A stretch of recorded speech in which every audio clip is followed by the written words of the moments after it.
and we're back with another episode of Gladio for Europe. I'm Halal Sam, and with me I have... Liam. And Russian Sam. And we've got a very special guest with us today. We have James here. Hi, James, communist or whatever. And we're here with a very special episode, I would say. That's right. We watched the 2006 Ken Loach movie, The Wind That Shakes the Barley. This kind of epic story of Irish independence and civil war. And we're here to give our lovely takes on it. We're here to talk about the Irish question. Exactly. So first question to you, James. The Irish. Do we deserve rights? I would say we perhaps deserve more rights. Well, what if I were to propose a modest proposal? Oh. I like that. My favorite kind. We Irish are known for being very tasty. I don't know. They seem kind of underfed. Oh, well, in this movie, yes. In fact, they are. Yeah. Well, hey, before we get into the movie, James, you are someone that I've been following on Twitter for a pretty long time now. You're a very fun account. You post a lot about a lot of stuff. I was wondering that because Irish history is a pretty big interest of yours, I was wondering if you could share how you got into that, how that started with you, what attracts you to the history of Ireland. Sure. I mean, my family's all from good Irish Catholics from New England. So therefore, as a kid, I was told, we're Irish, and then, maybe they'll be like a little thing that says like Aaron Grow Bra on it or something, right? Some classic, home decor. It wasn't really until high school when I was like 15 or 16, when I started actually, reading into it. And reading into it at that time, was kind of experiencing a, political awakening. I was, reading books for the first time. And, I found a figure that I just really through him, everything just kind of clicked into place. James Connolly, just everything about Ireland clicked in with him. Like I was a kid who bought a goddamn Starry Plow and made my parents fly it out on Easter Sunday. Yeah, I was a cool kid, you could say. Yeah, and how much about that is because his name is also James? You know what? It's the best name. It does come from, I will say, it does come from the Hebrew, one who supplants, one who overthrows, Hakol or whatever. Cool. It does, and it's very relevant to James Connolly. Sadly, Connolly was dead and buried by the time that this movie gets started, but he was just such an important figure in just the history of Ireland. It's, because like it really seems like so much of the anti-treaty side that we'll get into was really about trying to affirm his vision of what Ireland should be. Yeah, I mean, there is the character who's basically a stand-in for the Connolly generation, if you want to call it. Yeah, no, probably the best character in the movie. Oh, it's certainly the most intelligent character. But Connolly's legacy. I mean, a couple years back, like RTE or I believe it was RTE, did a poll of the 100 greatest Irishmen, and when they do that in Britain, it's always Churchill. Yeah, Churchill. Oscar Wilde. Oh, greatest Englishman, I see. Yeah, the BBC did a poll, yeah. God, no. Churchill as characters I'd note in this movie was not a popular man. Yeah, sorry. I believe in fourth place in the RTE poll of greatest Irishmen was James Connolly. So his shadow and his legacy loom over Ireland incredibly much today, as I can get into later. Tragically, numbers 1, 2, and 3 were Bono and then the two guys from Oasis. Yeah, and they're still mad about who got to be 2 and who got to be 3. Those damn Gallaghers. His legacy looms so much that today one of the largest communist organizations in Ireland for youth anyway is the Connolly Youth Movement. There are people who definitely see, his Republic of 1916 as what they're fighting to preserve. If you don't mind me asking, you have had some encounters with the Connell Youth Movement, right? Encounters is a strong word, but I've talked to a couple online. They're good people. Good people. I would highly suggest anyone interested in the communist movement as it exists in Ireland today to definitely check them out and keep an eye on them. Yeah, I think that there's so much love with this movie, like as a film, but what I like politically about it is that it's one of the only mainstream accounts that really gets into the socialist elements of the Irish emancipatory struggle, which still to some extent exists today. I think that Americans who might have some like token support for Irish independence or even for the IRA in more recent years either downplay or totally misunderstand the extent to which Irish independence is often a socialist struggle. I mean, they were fighting the premier reactionary power in the fucking world, the British Empire, like the bastion of reaction in Europe. Yeah, Mayor Lindsay in New York in 1969, was shocked when he gave the key to the city to Bernadette Devlin, and then she said go fuck yourself and give it to the Black Panthers. People don't. Yeah, Americans have this, and partly I would think is just and not only American but also Irish media in the Republic of Ireland. How that government has tried to present the image of itself, which is an image of idyllic hills, simple country life. Nothing too intelligent going on is basically how they kind of portray themselves. Yeah, well, it's like there was Peter King, the congressman from Long Island until like this year, who was a Republican but also a supporter of the other Republicans. I know, and you know what? Critical support to the Republican Party. The political spectrum of Irish nationalism goes from Peter King to Gaddafi. Like, that's amazing. Mm-hmm. Yeah, it's a wild... are, when you really think about it, that is... Ben Shapiro is. I might have to rethink that, boy. And I mean, that's true not only internationally supportive of the IRA, but, as we can talk about later, even within the Republican movement, it's not many people will try to claim, it's inherently a socialist movement. It's inherently, a Catholic movement, inherently a nationalist movement, whatever you want to say about it. It's very, when you actually get into it, it is a very varied movement. Right. Yeah, absolutely. And just like with the Gallaghers themselves, there's a lot of brother against brother, as we'll see. Exactly. A lot of Irish people with a lot of different opinions. Yeah. And, Noel and Liam, divided over Corbyn. Liam loves him. Noel heard that Liam likes something and decided he hates it. Yeah. Well, yeah, I guess we should get into the movie, but I wanted to give a little bit of context before we get into the story. Just that this movie is set in 1920, which is really pretty far into the independence struggle. Because, obviously, Britain had some degree of influence over Ireland for like 700 years. But the really big event preceding this was 1916, the Easter Rising. And, the people who, as we find out later, a character in the movie is someone who participated in the Easter Rising. And so that generation of men, they were older now, but they were still there and they were still, they were still around. Let's maybe recap what the Easter Rising was for listeners who might not be aware of it. Oh, absolutely. Yeah. 1916, led by James Connolly, Patrick Pearse, and others, an independent Irish Republic was declared.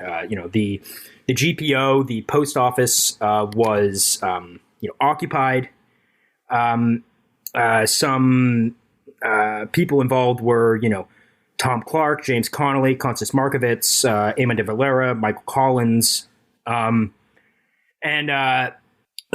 So they attempted to create a socialist independent republic, and were immediately shelled by the British military from massive cannons on ships that they had sailing into Dublin, just absolutely demolished them.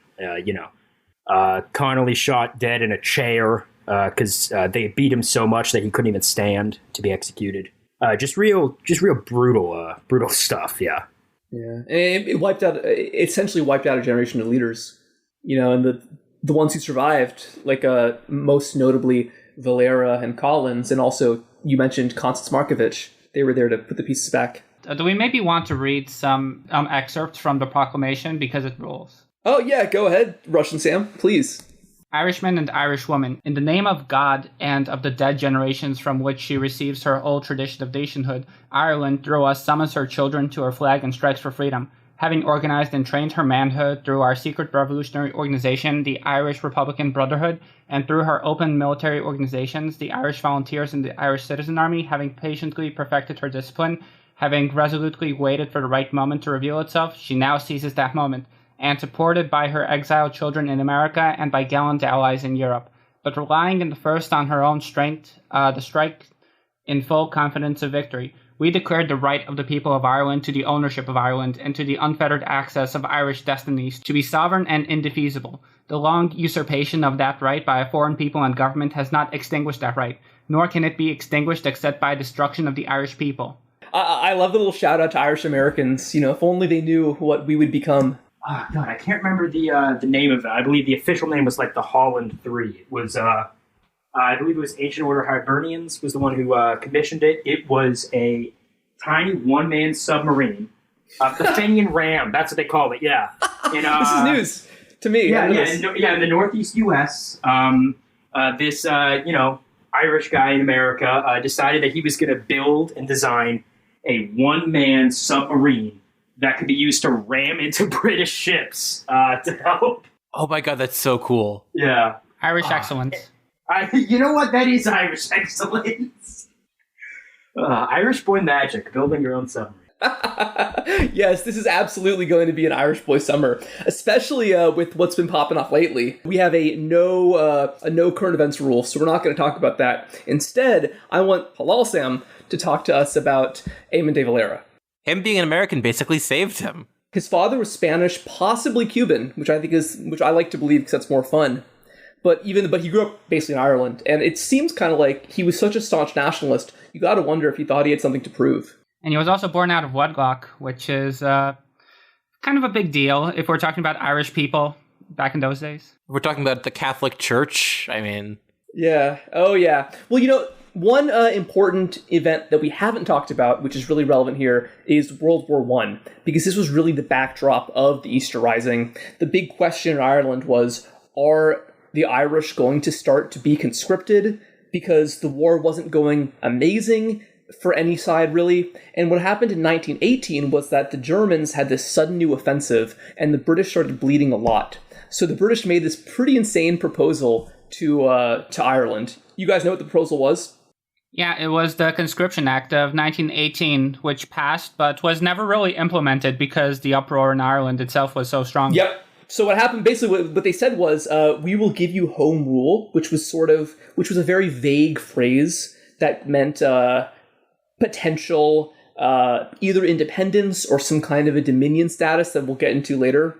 But the condition was, but we're going to conscript you. And there was immediate outcry to this. And this is what led to, in 1918, you had I'm going to say it wrong, so James, please correct me, but the Dáil Éireann was formed? The Dáil Éireann, I believe. Dáil Éireann, thank you. And which is as close as we have to get when we're speaking English, yeah.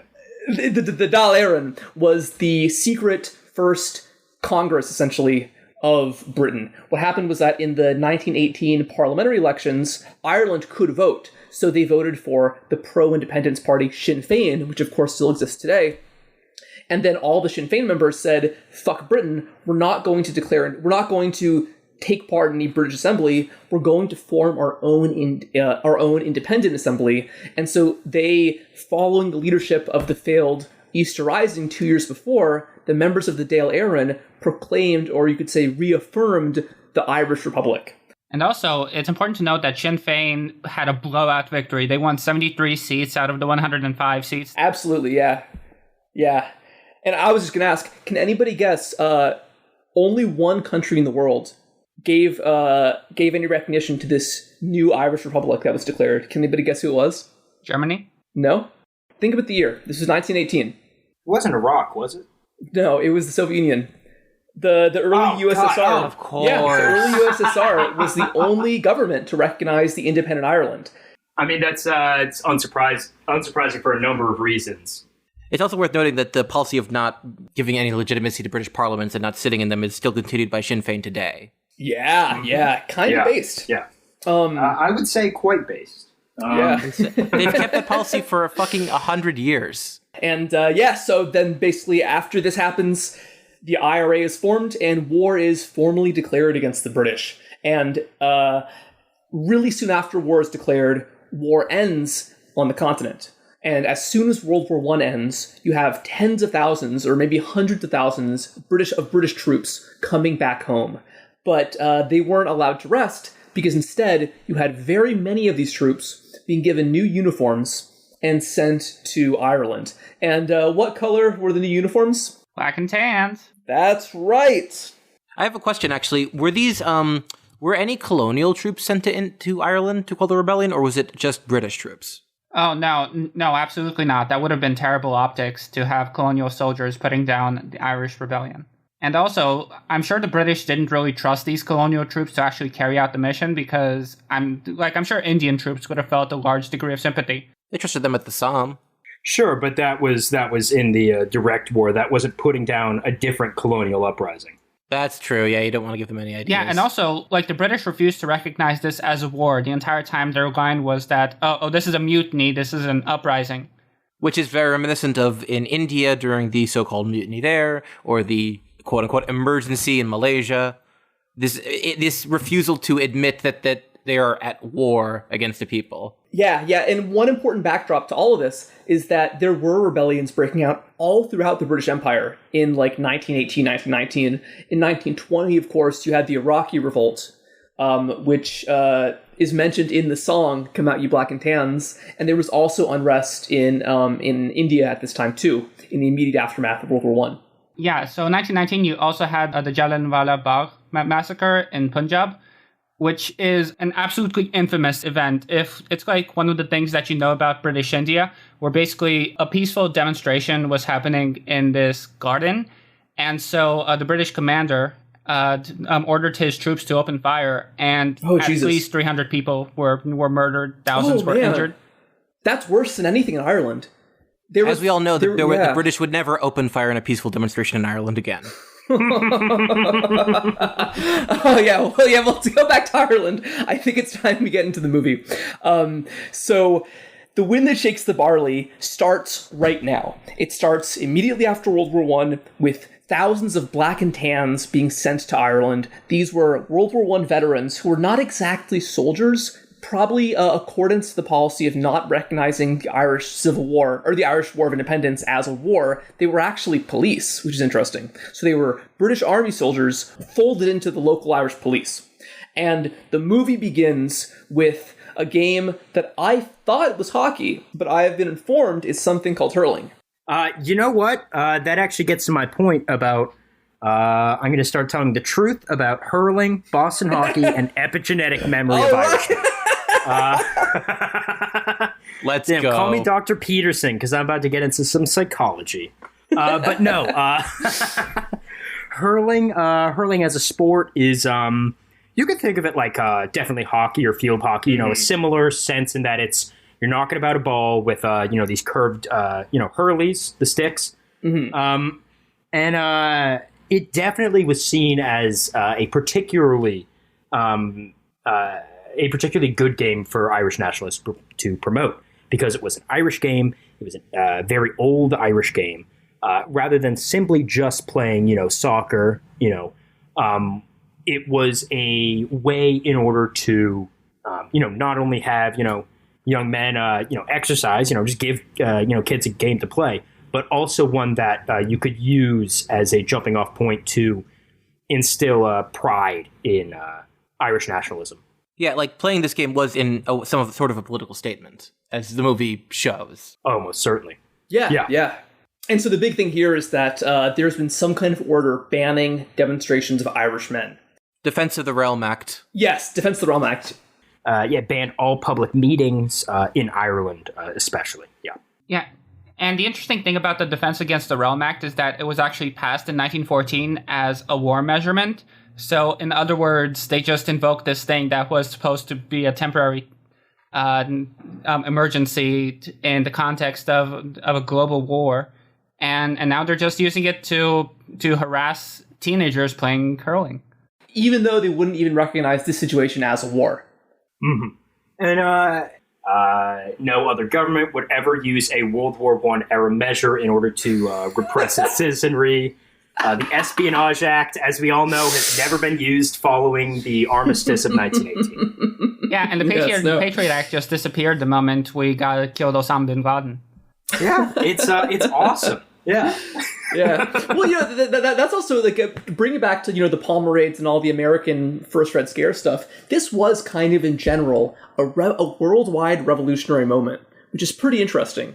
Yeah, I mean, the Soviet Union is like a few years old at this point. Oh, no. It had been formally declared at this point. It was still the Russian Socialist Federation. Or what was that? Or Russian Socialist something Republic. My point is that the Russian Revolution had happened, and that the Civil War is happening, and that all over Europe you're still getting the aftermath of, and Austria-Hungary is crumbling, and there's revolutionary movements there, blah, blah, blah. Germany also, overthrew its own king in a very revolution that obviously very much included, labor in a very frightening way for the rest of Europe. Prayers up for Rosa.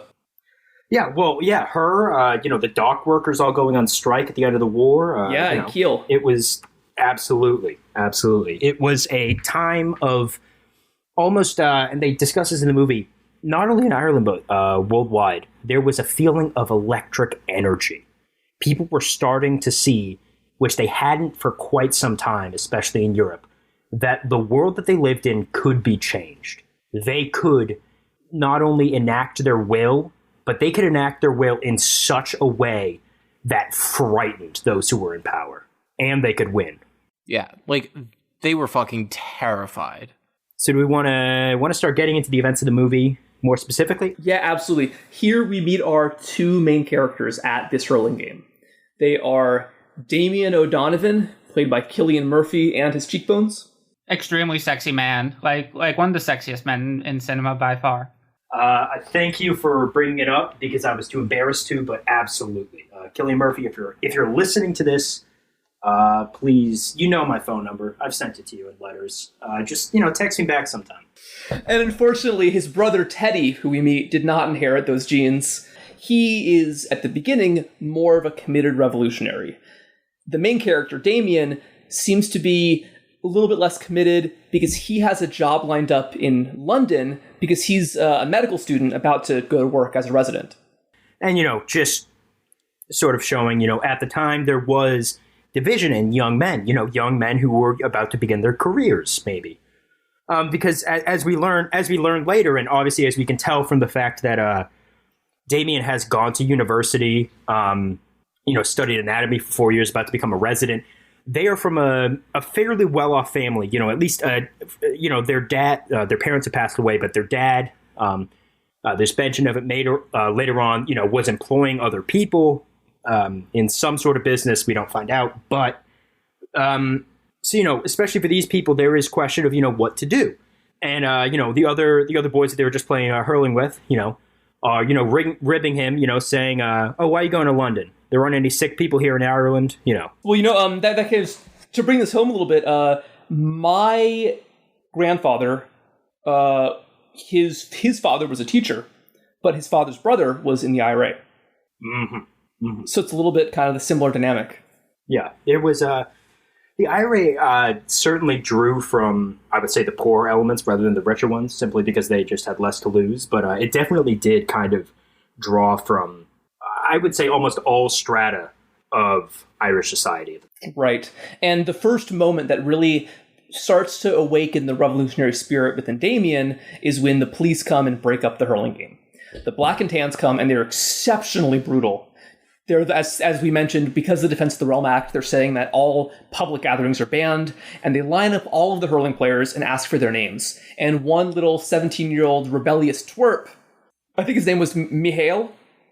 Yeah, he answers in Irish, not in English. Yeah, and when they tell him to answer in English, he refuses to. He continues to answer in Irish. Yeah, and then they take this guy into the back of the house, and they just bayonet him just for saying his name as Mikhail rather than Michael.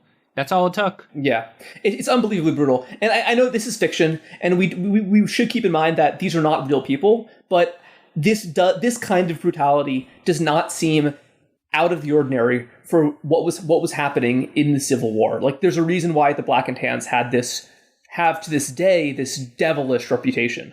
Absolutely. No, this was not out of the ordinary for like the British Empire in terms of counterinsurgency tactics. No, yeah. This is the kind of violence that happens in occupation in many places all over the world, including the U.S. When I was watching this movie, before I had started doing research, because I'm not very familiar with Irish history in general, so I was watching this and I was like, well, they must have embellished this for the sake of the plot, right? But then I start looking into the actual history of the Black and Tans in England, in Ireland, and I realized, oh, okay, this is probably not an exaggeration. This kind of shit probably happened. Yeah. So this really horrifies Damien. This woman named Sinead, who's the boy's sister, she's there, and she's just completely, she and her grandmother, I believe, are just totally bereft. And then after this happens, there's some talk about, like, should we take up arms against them? But Damien is resistant. And then pretty soon afterward, he's in a train station. He's going to board a train. And then he sees that the Black and Tans are there at the train station. Oh, can I mention something that happens before that? Oh, of course, yeah. So we see a scene at Mikhail's funeral, and everyone is just talking about, what is to be done? We got to become revolutionaries and whatnot. And we find out that this small rural community had lost several young kids to the Black and Tans in the last couple of weeks. Like, they got one guy for just crossing a field to get somewhere, and it's like no shit, the people are going to be very angry and very willing to take up arms against the British. They just did not think this through. They just thought that they would be able to pacify through sheer brute force, not realizing that this is only going to draw people closer to the nationalist cause. Mm. I think we should mention it, before we go on. This film does take place in County Cork, which, to this day is known as the Rebel County. This is, it's not quite, the Gaeltacht of the West, but there were still at this time even, pockets of Irish speakers in and around County Cork. And, we saw that with Mikhail. So it's not only, that they're speaking Irish, it's also that Cork was a hotbed of revolutionary sentiment in Ireland, especially, which I think definitely you see playing out, and I think the British either just thought, enough force could pacify this, this area, or they just underestimated the revolutionary movement in Cork. Yeah. So, so we see Damien trying to get on a train, but there's a stoppage. And the stoppage is that the train won't go because the train driver is refusing to transport members of the Black and Tans. The train driver comes out. He's a man named Dan, played by Liam Cunningham. You might know him as the Onion Knight from Game of Thrones, Davos. And he refuses. And he says that he's in a union that has made it clear that they are not going to participate in the occupation of Ireland. Specifically, I should say, the train worker unions at this time issued a declaration saying that they would not transport any arms or ammunition on their trains. So it was not just a vague, sort of, do what you want, but don't do anything to help the occupation. It was a specific order not to transport arms and ammunition. And of course, the Black and Tans beat him savagely, and they arrest Dan. And then they say, we'll find someone else who can drive the train. And after witnessing this is what causes Damien to make the leap. And shortly afterwards, he joins the IRA. he pledges his support to the Dalaran, which has convened in secret, and he becomes revolutionary. Yeah, and this is this is his turning. Yeah.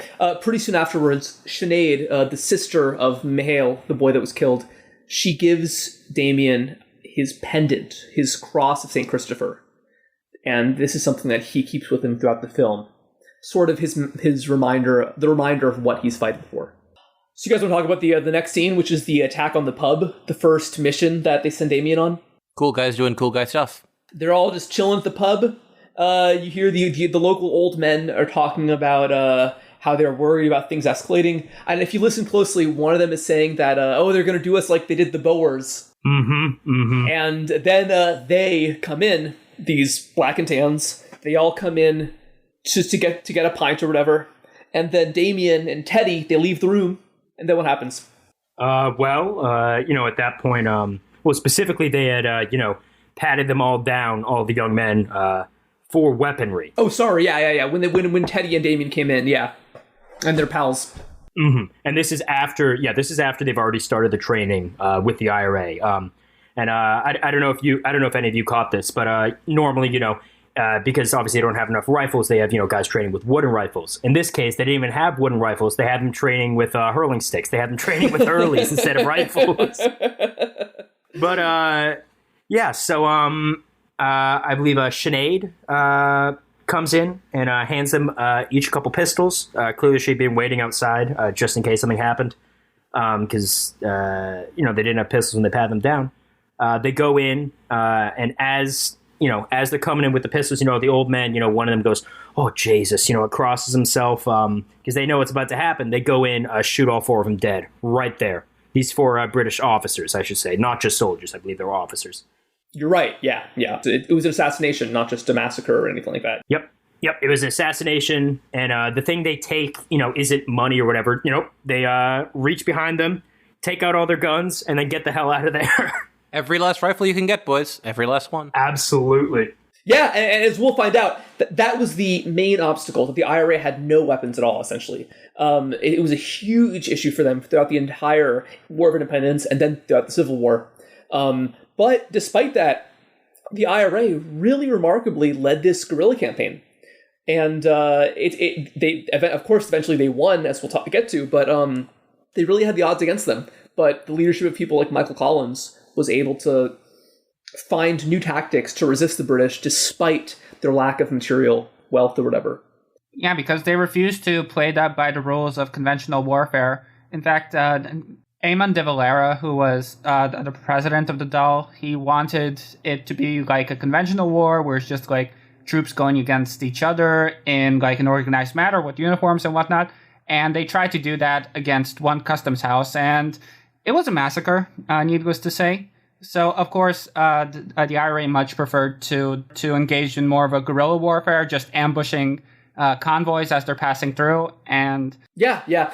And so one of these guys that participated in the pub raid, in the pub assassination, Chris, this teenager, we see that he actually works on the estate of a local British landowner. Sir John Hamilton. Oh, yeah. It's just a shithead. Perfectly cast. Absolutely. Absolutely. You know this guy's grandchildren are writing for The Guardian today.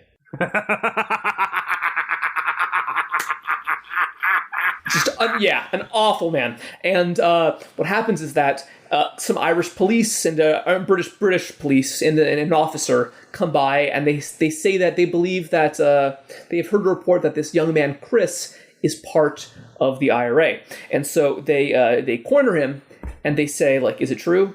If you want your family to be left alive and all that, you got to help us. And panicking, this kid, Chris, he says, okay, sure, I'll help you find my comrades. And then this kid, Chris, leads them to his friends, really, his comrades. And they find this forest hideaway, and Damien and Teddy are both arrested. And tortured. Yes, yeah. They go to jail. Initially, Damien, Cillian Murphy, insists that actually he is his brother Teddy. He tries to take his brother's place. Mm-hmm. Yeah, because they were specifically looking for Teddy, because at this point, Teddy had been I believe the commander of their local Irish squad. Yeah, their local flying column. Yeah. Yeah. Teddy's the leader, and our protagonist Damien is the new guy essentially. And we can tell that Damien is really the savvy, educated one, because the moment he's taken into booking, he demands to be listed as a political prisoner. Absolutely, yeah. And so they torture Teddy, but Teddy refuses to give up any of the safe houses, any of the weapons caches. He has his fingernails ripped out, but refuses to relent. And then while he's being tortured, Damien leads the other men in singing patriotic songs to drown out his screams. Specifically, they sing Aran Fine, currently the national anthem of Ireland. A soldier. Yeah, in Irish, the title translates to a soldier's song. And it's just to give him strength to not give up any of that information, which proves pretty crucial. Yeah, and it's so specifically the scene in which he demands that he and everyone else arrested be treated as political prisoners actually comes right after that scene. Yes. Which is a really interesting scene because it has the guy says, "No, you're murdering gangsters," shoots young men in the back, and they get into a screaming. Him and the Brit get into an argument, and eventually the Brit starts screaming about how these men were up to their necks in vomit at the Somme, and et cetera, et cetera. All this World War I shit is very it's in the air. Yeah, he's just talking about how, my guys are battle-hardened. They saw their friends getting blown to pieces at the Somme, and they will not hesitate to kill you. And then he calls in one of these guys who's like... Yeah, looks like a kid. Yeah. Yeah, a child. Does you remember his name? Because he shows up later in... Johnny Gogan, I think was his name. Yeah, Johnny Gogan, that's what it is, yeah. And the thing is, the older officer hands him a pistol and demands that he shoots Damien, and he does, but there's no bullets in it. It was a mock execution. Yeah, but the whole time the kid is saying, "I can't do this. I can't do this." Yeah, he's clearly conflicted, and also this kid we should mention is a World War I veteran of Irish descent who is now fighting in Ireland. Yeah, yep. He says, actually in a bit. Well, first let's get to this scene in which Dan and Yeah, right. So they tell Damien after the mock execution, they say, "We're actually going to kill you tomorrow because tomorrow you're going to be sentenced and executed for illegal possession of a firearm." And then so as Damien is essentially awaiting his death, he's moved into a different cell, and here he meets, like you said, James, he meets Dan, the train conductor. They first have into a bit of a conversation in which, on him, he sees behind him, names etched into the wall of people who've clearly been executed. Sean Og, and a little drawing of a tricolor next to his name. And then next to that, written in much finer, looks like a pen or pencil, is an excerpt from William Blake, which is interesting on a number of levels. But, he starts... Damon's, holding a candlelight up, reading it aloud. And Dan, the other prisoner who we haven't seen since the train station scene, finishes the line for him when, Damon can't quite make out the last words that are written. And, he says, this is where Dan reveals that he had actually been fighting with James Connolly during the Easter Rising and was, as part of his sentencing, he was exiled. And, he started to really, read, literature, poetry, all of that stuff, started to really understand it. And where he really honed his political education as well, which had begun with Connolly. Yeah, because Dan is a Marxist. Dan is absolutely a Marxist, yeah. Yes, he is. And we learned that Cillian Murphy, being the big dick guy that he is, agrees with him, has similar political aspirations. They quote at the same time, which was very cute. Perhaps Connolly's most most famous quote: "If you remove the English army tomorrow and hoist the green flag over Dublin Castle, unless you set about the organization of the Socialist Republic, your efforts will be in vain. England will still rule you. She would rule you through her capitalists, through her landlords, through her financiers, through the whole array of commercial and individualist institutions she has planted in this country and watered with the tears of our mothers and the blood of our martyrs. which, god damn, if that's not true as all hell. Yeah, I know. We will get into later, I think, the Free State as it emerged following the Civil War. Yes, yeah, And, right. Even Ireland today as just the world's largest tax colony. oh, God, Christ, yeah, it does. God, yeah. James Connolly fought for Apple's right to not pay taxes. So fully expecting his death, there's suddenly a knock on the door of the cell, and it's that kid. Yeah, Johnny Gogan, he says, I'm Johnny Gogan. Me father's from Donegal. I won't have your deaths on my hands. And immediately, Dan immediately jumps up, which I thought was quite funny. There wasn't even a moment of confusion. They jump up. They get as many as they can out of there. Johnny does not have the keys to the final cell. Yeah, three men were still left behind. They weren't able to get them out. But Yeah. And then so they get out, and then they can't get all the people out, but they escape, and then the first place they go is back to that English motherfucker who sent them there, Lord Hamilton, Sir John Hamilton. well, actually, I think we're missing a bit of a. I think we're jumping ahead just a bit. Sorry. Actually, the next scene, actually, right before that, was the attack on the barracks. Which here we're really introduced to Sinead as a member of Cumann na, as a member of this women's auxiliary unit of the IRA. Because we first see her and we don't know how actually organized she is, just by handing them pistols for that the pub assassination. But here we're seeing her as a courier, which is one of the jobs of the Cumann na. So she, from one of the, Cumann na spies, one of the Irish women who's a typist at the nearby barracks, is able to get an entire layout of the barracks. So Sinead comes, gives them this map, and they start planning a raid on the barracks in order to get arms specifically. And so it starts off with, clearly they're planning on just setting off an explosive device right in front of the front gate, basically. There's a problem where it's not lighting. One of the officers clearly wakes up in the middle of the night, pokes his head out the window and goes, "Oh, what you doing out there? What's all this then?" And the guy very smartly starts acting like, just some simple drunk Irishman, literally singing The Wild Rover as he just pretends to be stumbling about. And then as soon as the guy gets out, grabs him by the neck, puts a gun to his head and says, "You're taking me up the stairs. You're not saying a word." So they managed to, so far they still have not, so far the pub are the only people that they've killed so far.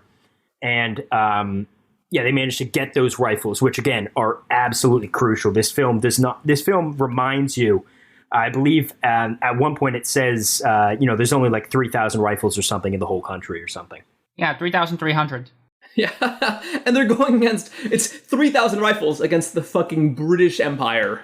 Britannia's Huns and their long-range guns. Against 10,000 British soldiers, it says in Ireland, which includes the Black and Tans, artillery, cavalry. And the population of a third of the world. Like, they didn't end up, of course, we mentioned, they didn't actually bring in colonial troops, but they just had a much larger pool of manpower. Britain could hypothetically afford to bleed a lot more than Ireland could.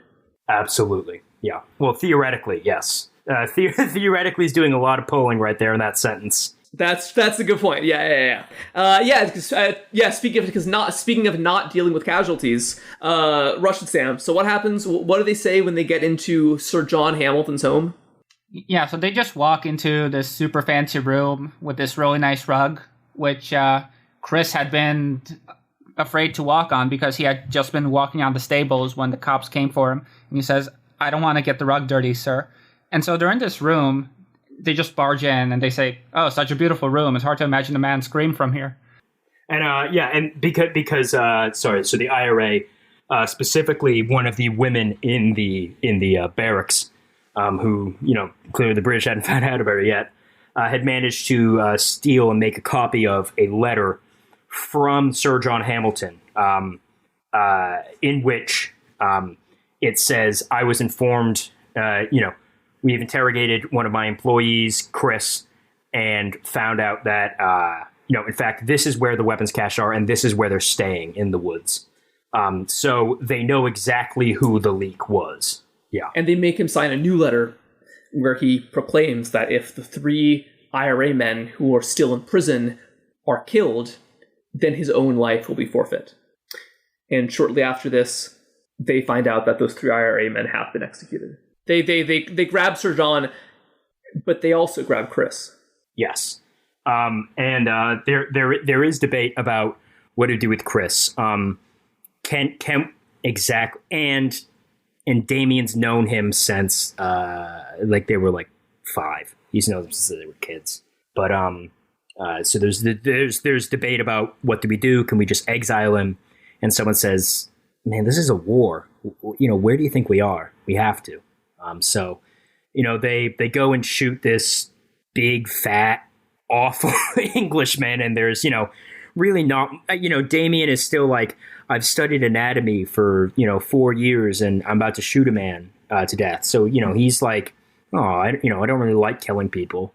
But not too much with him. He gives him the letters he has to be mailed to his wife and children, and then dies screaming, "You'll never beat us!" And just immediately, all of them they don't even wait for him to turn around.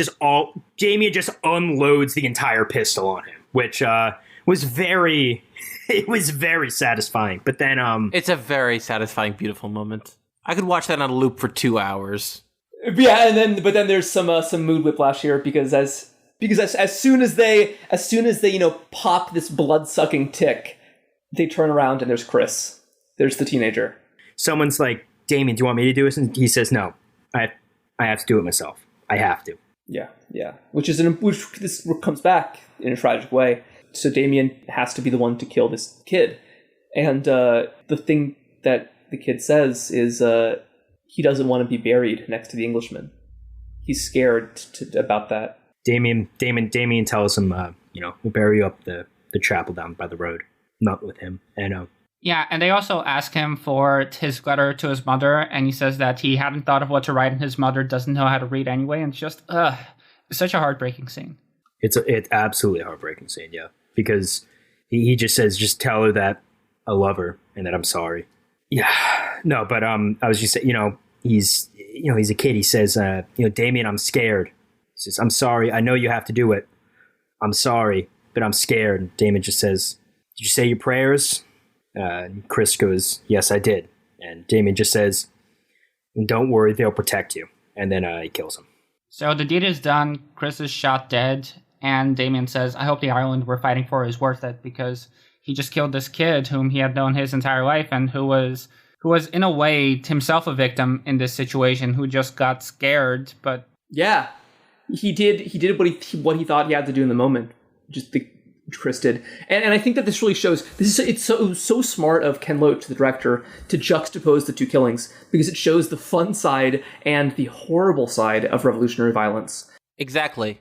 It's very easy to glorify revolutionary violence, and it can be glorious. It can be glorious, as it was watching that prick Englishman just get fucking... But here's the thing. Most people who die in revolutions aren't prick Englishmen who deserve it. Exactly. That's exactly it. It's most of the time you're deciding, okay, are you going to kill a child? Are you going to do that? Like, are you willing to, for the fact that your little sister might get hunted down, or... And I think, and to me, that scene is what elevates this movie from being more than just patriotic propaganda. Because there's so many movies with these same themes would not have included a scene like the killing of Chris. And this is really what makes Ken Loach just such a talented director, and what makes this such a strong movie, and such a strong, and I would argue, such an honest work of history. Absolutely, yeah. This movie actually, surprisingly a bit. I think he only printed like 30 reels to be shown in the UK itself. Yeah, which is very funny. Yeah, even though Ken Loach is British, he's English, but he didn't expect it to be popular. Ken Loach, to be clear, is a British man. Yeah, Ken Loach also is a very socialist British man. Yeah, I mean, the campaign against this movie that I've seen written in articles in The Guardian, in the Daily Mail, all of the predictable places of British establishment by the grandchildren of Sir Hamilton. Yeah, exactly. Yeah, by the grandchildren of Sir John Hamilton. Which also somehow employ what appears to be a third of the entire population of the UK. These people, talking about, he's, dramatizing history. He's dressing it up. He's making the occupation look more cruel than it was. And if anything, you know what? No, it wasn't as cruel as he could have been. Ken Loach absolutely could have, and he could have justified it in a filmmaking way. He could have included the countless rapes and sexual assaults that the British did against the women of Ireland. But he didn't. Because he was focusing on the story of these people. Well, we do have a scene that's very suggestive towards the end. He suggests certainly at abuses of women, right? There is at one point in which we're going to get to it later, but the soldiers are laughing and calling Sinead a Fenian whore. But we do not see specifically any sort of the mass rapes of the women of Ireland that the British Army carried out. Not necessarily by official order, but certainly it was expected. Yeah, as the British did across the world at this time, in all of their anti-insurgency campaigns. Do you guys want to guess what percentage of the black and tans were called up for disciplinary action? I'm going to guess 0. 18%. And 9% were actually dismissed for their conduct. Like, even the British looked at this and thought, oh, this is going too far.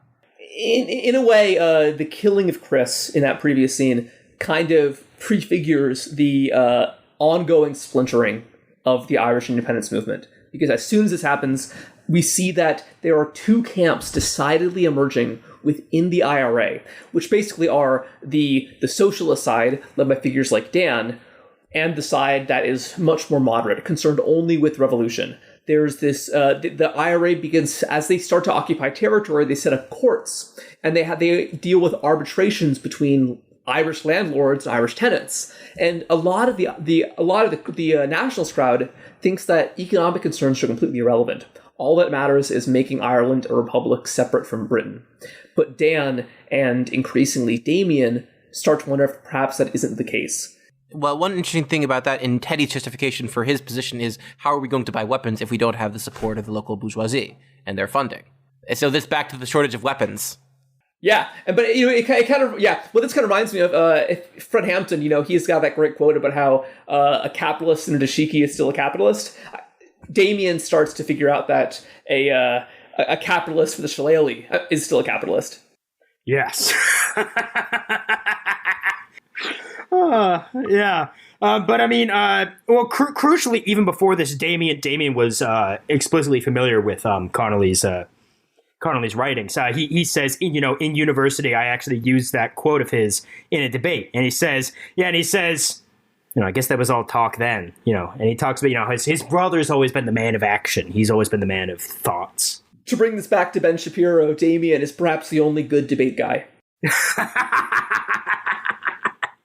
Yeah, but even he has to rise above being a debate guy and go and take arms. Yeah. And we see him having a debate up here because he talks with Sinead about how he's personally conflicted about his own actions in the IRA, because he really is hit hard by the killing of Chris. And he starts to think that maybe this isn't what he should be doing. That maybe that, he said before, I hope it's worth fighting for. He starts to wonder if it is worth fighting for. But very soon afterwards, he realizes, yes, it absolutely is, because Sinead and her family are attacked by the British. Brutally. Very brutally. I guess it starts but it begins with an attack that the IRA leads on a British convoy where one of their members is killed, and they ambush and massacre, they take out a convoy of British soldiers, and then on their way back, they see that Sinead's family's farm has been destroyed. Yeah, they walk to the scene just as the Black and Tans have gotten to the cabin, and they set a fire to it, and they start harassing Sinead and her mother. They're just tearing her hair out. Literally, they're shearing it. Yeah, they're shearing it with sheep shears. Yeah. Yeah, and one of them lays her down on a crate which is the suggestive scene that I was talking about. It almost seems as if he's about to actually rape her, but then they decide to go. And you have this horrible situation where Damien and the rest of the IRA guys, they're watching all of this, but they're unable to do anything about it because they don't have any more ammunition. Oh, we should probably bring up the ambush scene a bit. So, the ambush was, they have one person dressed in clearly a hat and a uniform, which you can guess where they got it, of one of the Black and Tans, pretending that his bike is broken down. They have all of the men. This is what you've seen them training for earlier in the film. All of them are, set up with their rifles. One man has it might have been actually two men have, World War I era machine guns even. So clearly they had, one of their raids went very well in order to get one of those. Yeah, they got a good loot box. Yeah, absolutely. Yeah. Well, this kind of reminds me of how military action against British troops was met with civilian reprisals. We hinted at this earlier, but probably the most disturbing event of the Irish War for Independence was right around this time, something called Bloody Sunday. Yeah, absolutely. Please talk about that. Yeah, sure. Yes, so I know all of you guys are familiar, but so Michael Collins, who is a figure we never see in this film, but he's oft discussed, the IRA commander, he led targeted assassinations of British intelligence officers who were stationed across Ireland. And as an unbelievably brutal reprisal, that Sunday 1920, the British rolled armored cars into a soccer game and simply started firing. What was supposed to happen is they rolled into this field, assuming that some of the gunmen had hidden themselves in the crowd. And then the crowd obviously starts panicking, and so the British soldiers start shooting them, and 12 people were killed by the shots, 2 more people died as a result of being trampled, and many more people were injured by the bullets. Yeah, I think something like... I believe altogether there were something like 90 victims, most of whom were survived, but still, it was just horrible. This would not be the first time in which a soccer stadium would be used in a European civil war by a far-right force for executions. I remember reading, I believe it's included early on in the book, Spain in Our Hearts, about the Spanish Civil War, in which... So the Francoist forces in one of the areas that they've taken over turn the local football stadium, the local soccer stadium, into essentially a execution chamber. They've completely cleared it out. They have just in the center of the stadium a truck with a machine gun on it, and they are just marching men, women, children, political prisoners, regular prisoners, anyone they've rounded up, just in a row. To be just immediately gunned down, and the description says that the blood in and around the stadium coagulated and was about 2 inches thick for about a week. Stadiums as places for mass killing have gone on for a while. Yeah, I mean Chile is another obvious example under Pinochet. Oh Jesus, yeah, Chile, yeah. Victor Jara was killed in a football stadium in Chile. Yeah. It's smarter people could probably come up with some sort of poetic analogy about spectacle, but I think those are smarter men than me. Yeah. Well, I guess this really was just clearly the climax of British anti-Irish violence during the War of Independence. Well, of the British military. There are, yes, it is brought up later in the film, specifically much later in the film, which we'll get to, but attacks by sectarian forces in the north of Ireland, in those northern 6 counties, in Belfast specifically, they say. Yeah, Sinead literally says that her family there were burned out of their homes. Yeah, burned out of their homes, which did very, very famously happen and continue to happen even after Michael Collins had had the treaty signed. Yeah, which we will get to that. Yeah. So back to Sinead. As soon as she basically recovers from her really horrific attack, where her hair's been shaved off, she's been assaulted terribly, a young boy pedals along, who has a message. He almost lost it along the way. Yeah, he remembers it was a tree word. It was a T word, but he can't quite remember what. And the T word was truce. that a ceasefire has been declared between the IRA and the British. And the war is essentially over. And what this means is that there will never be any more bloodshed in Ireland ever again. Yeah, peaceful from here on out, smooth sailing. Yep, problem solved, everybody. And yep, the movie ends. The movie actually just ends about 45 minutes in. Yeah, it was pretty awesome. But no, so at this point, people, all they know is not a treaty has been signed, but specifically a truce. A ceasefire has been signed, yes. The treaty will come later. We'll take a little break right here, but we'll get to the treaty very shortly. Absolutely.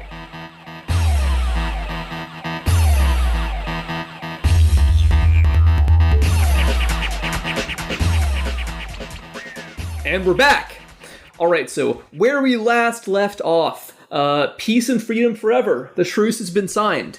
Michael Collins, revolutionary leader, he goes to Britain and he takes part in the very rapid signing of the Anglo-Irish Treaty. How would you describe the treaty, James? How would I describe the treaty? I would, it's going to show my, where I'd fall down. I'd say the treaty was a betrayal of every single thing that anyone had died for. Every single person who voted for it deserved every bullet they got. And I expect to get a visit from the Garda very soon for my defense of the rightful assassination of the tyrant Michael Collins. That's right, I'm saying it! Yeah. Michael Collins certainly suffered the consequences, but he signed the treaty, and among its stipulations were that Ireland would be nominally independent as a dominion. Oh, so specifically we learned about this in a scene set in a very actually delightful scene that I didn't expect to be in this movie. Oh, in the movie theater? Yeah, exactly. It's in a movie theater. They're playing a newsreel, and there's a man in the corner playing the piano the whole time. Even as everyone gets progressively angrier, he's still playing away. And Ken Loach, best to ever do it. Hats off to him.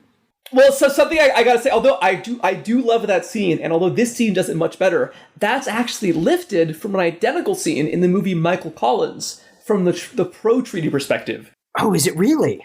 Isn't that funny? You see the characters watching this newsreel about the treaty. But what's funny is that I would say it works to a much greater effect in When the Shakes the Barley, because here you're not seeing these important, lofty figures in the movie theater. You're seeing everyday Irish people. Yeah, everyday Irish people, and specifically, I want to bring up there is one man who is reading it aloud, which implies that there are people in that room who are still illiterate. That's great.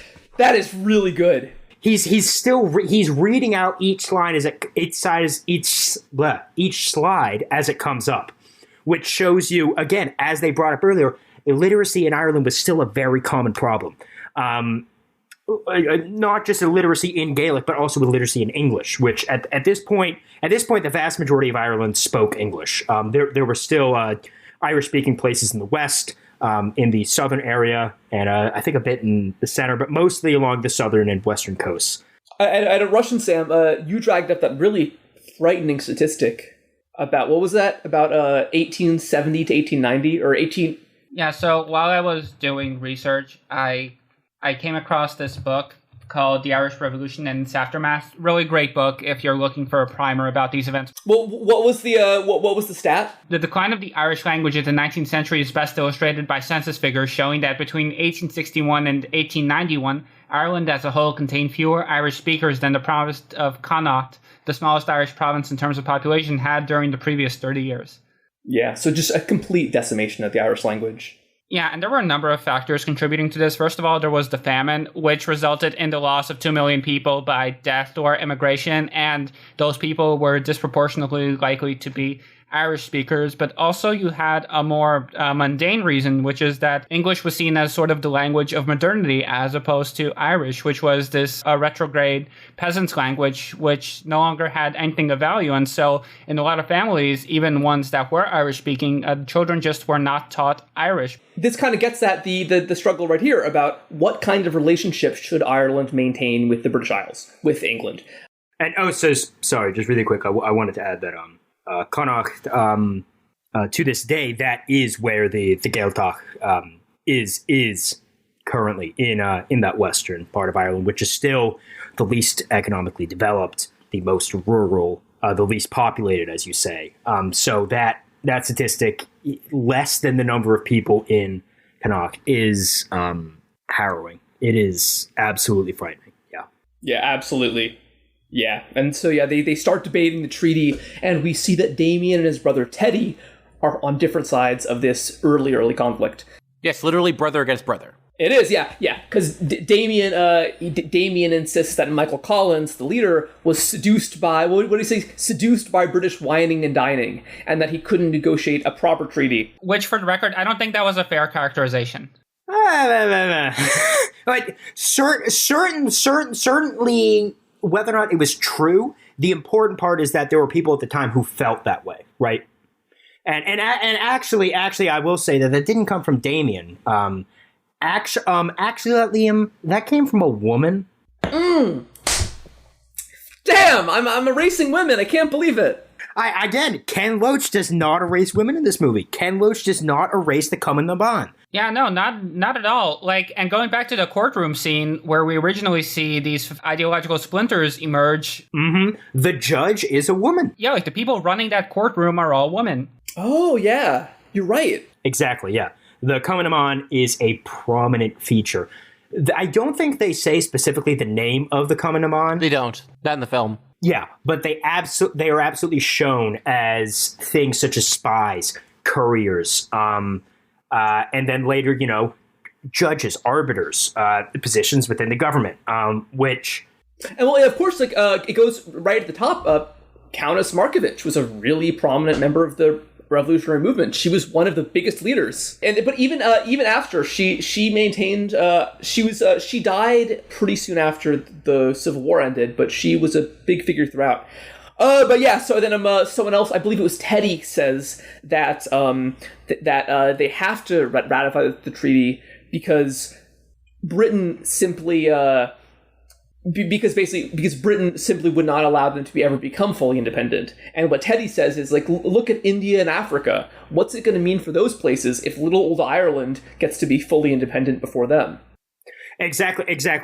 He says that the British will not allow a green light for full independence rather than we should specifically talk about, the dominion status that the treaty entailed, which entailed... primarily those involved in the Irish government of the new republic. First of all, it dissolved the Irish republics of 1960 and 1920, right? It created a new government, and it said that their primary oath was to the king. No, actually, and this is actually a concession that Collins was able to get.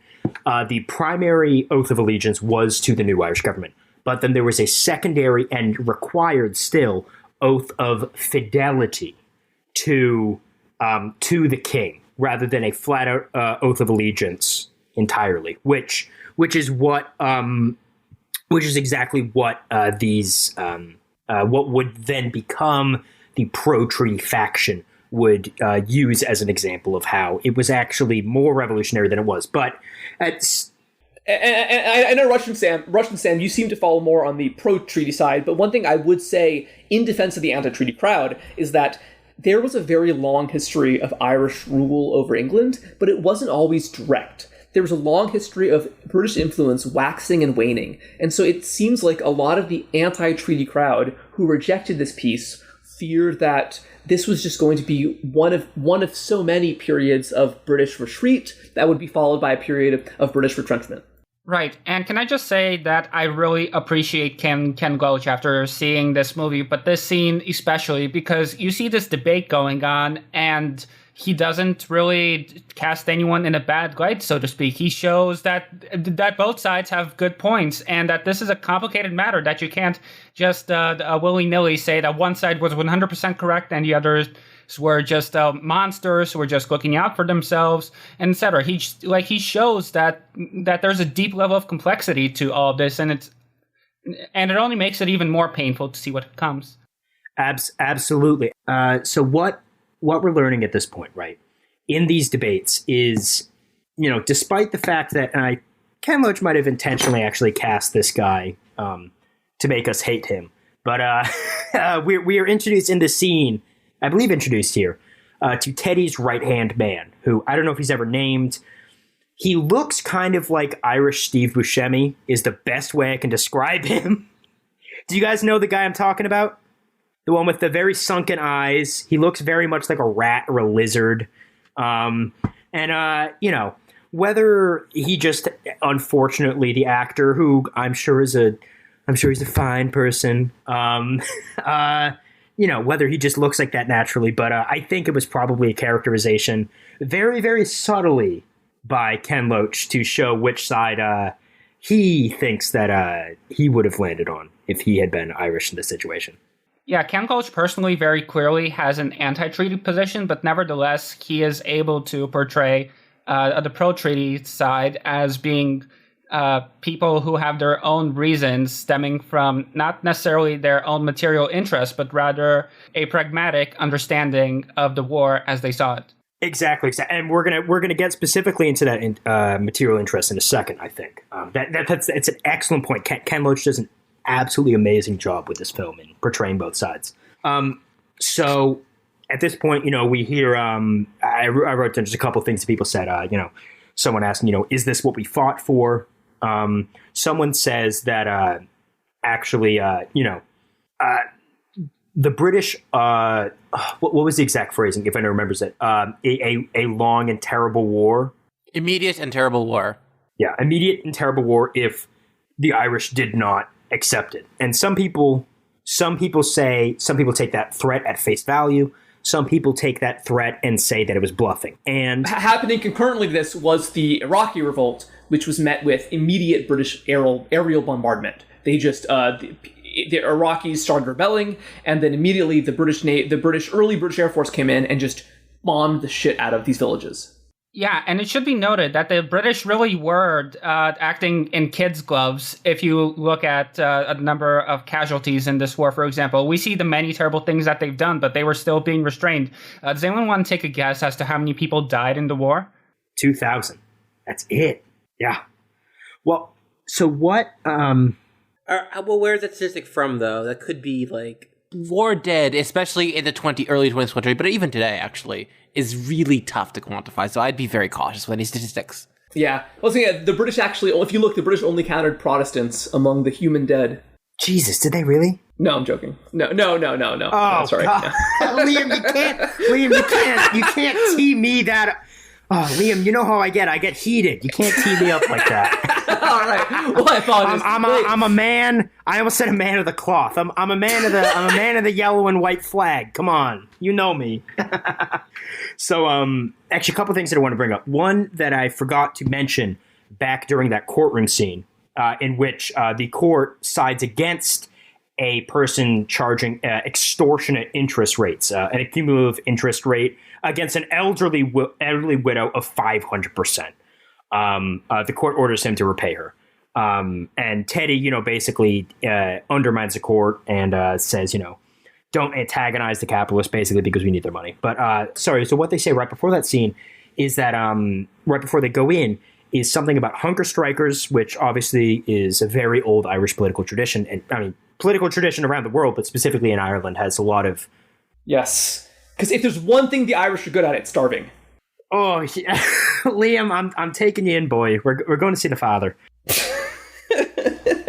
But in a specific a hunger strike situation, that is obviously, as we see much later with, I should say, Member of Parliament.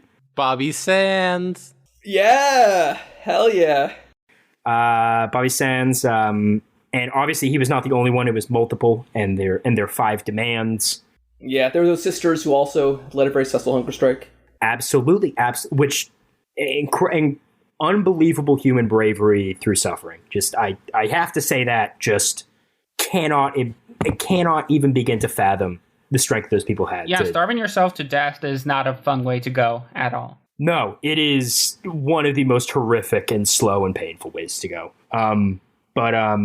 they do say, so someone asks, how are the hunger strikers? And they say, they're holding up. And they also say in this scene that they have the support of not only the rail workers, which beforehand were taking a completely hands-off approach, saying we're not transporting any weapons. Now they've firmly come on the IRA side, as well as the dock workers, who are not letting anything through the ports, which for an island nation like Ireland, not letting anything through your ports, not letting any British guns or soldiers or anything through your ports, that is massive. It's essentially, you know what it is? It's a hunger strike on a national scale. Absolutely. That is essentially a general strike. That is essentially a general strike. And with the rail workers, I mean, rail today in Ireland is a joke. It's an absolute joke, and that's due not only to partition, it's due to the new neoliberal governments of both the North and in the Republic of Ireland itself. You can literally look at a map of railways in Ireland in, say, like 1920s and 1930s. There were more rail lines in service then than there are today, specifically between the North and the South. Like now, Donegal, which again came up earlier with the soldier whose father's from there. It's not called the Forgotten County for no reason. It's not called that simply, it's not like Delaware, right, where just no one thinks about it because it's irrelevant. It's forgotten because it's forgotten by both Northern Ireland, which it borders directly on the west, or to the west of, I should say, and by the Republic of Ireland. It's the flyover county. Yes and no, kind of, right? You know what I mean? It's not just that it's like deemed like culturally irrelevant, right? It's also that specifically the economic life of people in Donegal was absolutely upended by partition. And it's going to go through this really, really quick, just because I feel like it has to be brought up simply because it's not brought up enough. Donegal, it was for a very, very, very long time, right? Since basically industrialization. What many people in Donegal would do is they would be able to at least move to or simply work in and then come home, depending on how close, depending on how far east, I guess, in Donegal they were, to cities like Belfast, Derry, right? These industrial centers where there were jobs. And with the partition, they suddenly could no longer do that. And they had to rely on the economy of Donegal, which, if we're going to be honest, is not much. It has some industry, it has some agriculture, but really it was in a position in which its closest industrial city was completely cut off from it. And this movie, of course, deals with Cork in the southwest of Ireland. But we have to remember, especially when we talk about the treaty, we cannot forget what it did to Irish people in the North. Whether they were Catholic or Protestant, what it did to Irish people in the North. Because there were countless people, I shouldn't say countless, I simply don't have the number on me, of people who gave their lives fighting for the cause of an independent republic in Ireland in this War of Independence, and in countless risings and wars of independence before that, who were dead, wounded, traumatized forever, went through hell and back, only to be completely abandoned. In their eyes, at the very least, whether or not you think that they were fully abandoned, whether or not you believe the accounts that came out about Michael Collins in private, saying to people that one day we won't force the northern counties at gunpoint, right, to join us, but we will create goodwill and eventually bring them in. Whether you think he was telling the truth or whether you think his approach to that was feasible, a different question.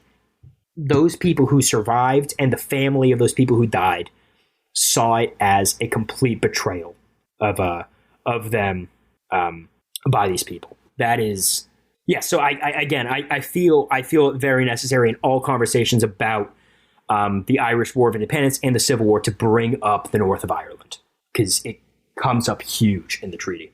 And of course, one big stipulation of the treaty, in addition to the territorial concerns, was the fact that it meant a political system essentially unchanged from what existed before. They were taking down one flag, just as James Connolly had predicted, putting up a new one over Dublin Castle, but the bones of society were going to remain the same.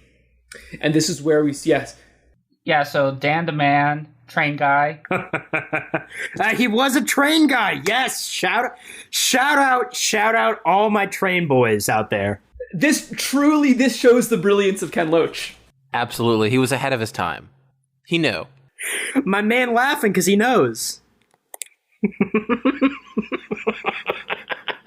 So Dan begins by reading the Proclamation of the Dáil in 1919, which reads, "The nation's sovereignty extends not only to all the men and women of the nation, but to all its material possessions, the nation's soil and its resources, all the wealth and all the wealth-producing processes of the nation."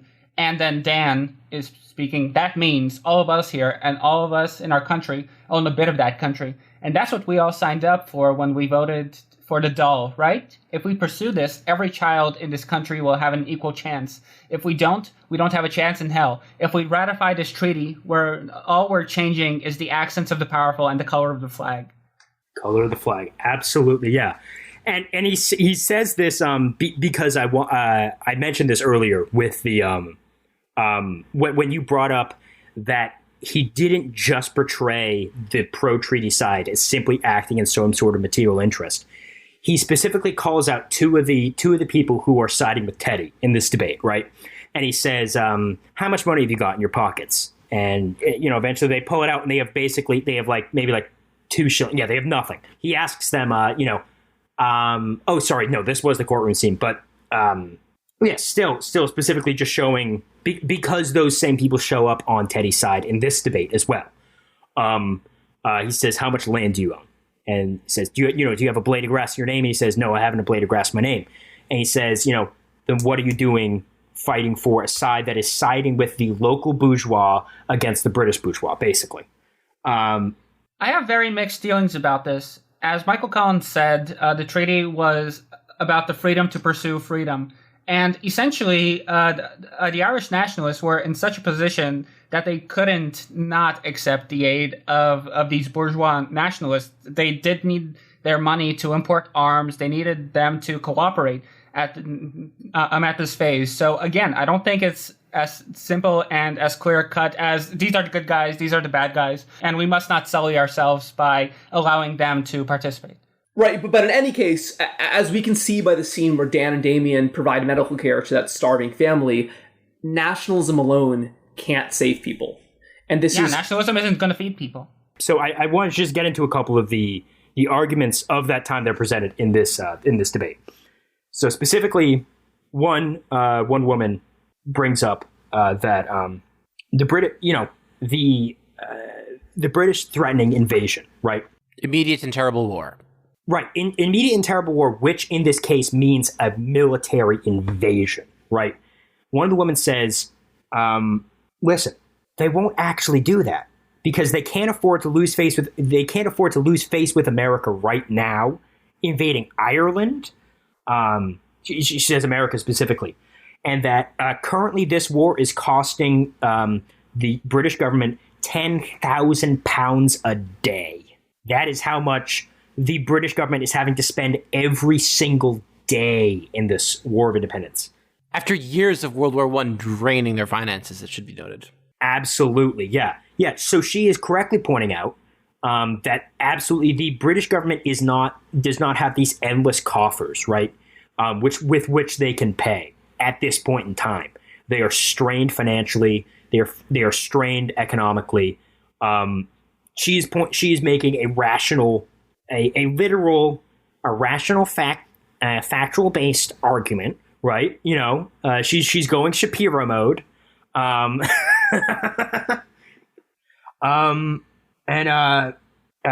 else brings up the sectarian thugs in Belfast and says specifically, this treaty will mean that the British will arm those sectarian thugs.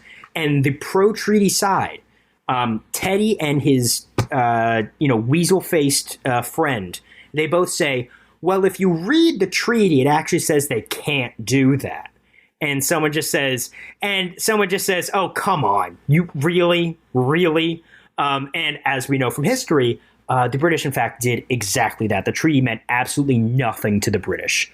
They, in fact, not only armed, they specifically trained, supplied, financed every single one of those every single one of those sectarian thug gangs in Northern Ireland. Yeah, and in fact, the militarization of the South Irish, of the Catholic nationalists, happened in response to the Ulster nationalists, the so-called Ulster volunteers, who were mobilized in response to the passing of the Home Rule Treaty. Absolutely, absolutely.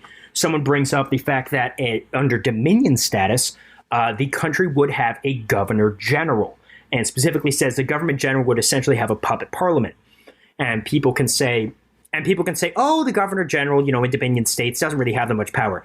I would say, look at Australia in the 1970s, in which the governor general carried out a coup d'etat through parliament, carried it out on behalf of the Central Intelligence Agency, MI6, and Australian business interests. Who was the prime minister's name at the time? The leftist? Gough Whitlam. Gough Whitlam. Yes, he led, leader of the Labour Party of Australia. This was in 1975. Yeah, he was dismissed by Governor General Sir John Kerr. Absolutely. So, bringing up a very legitimate concern about the structure of Dominion status governments still having an undemocratic institution controlled by a foreign power.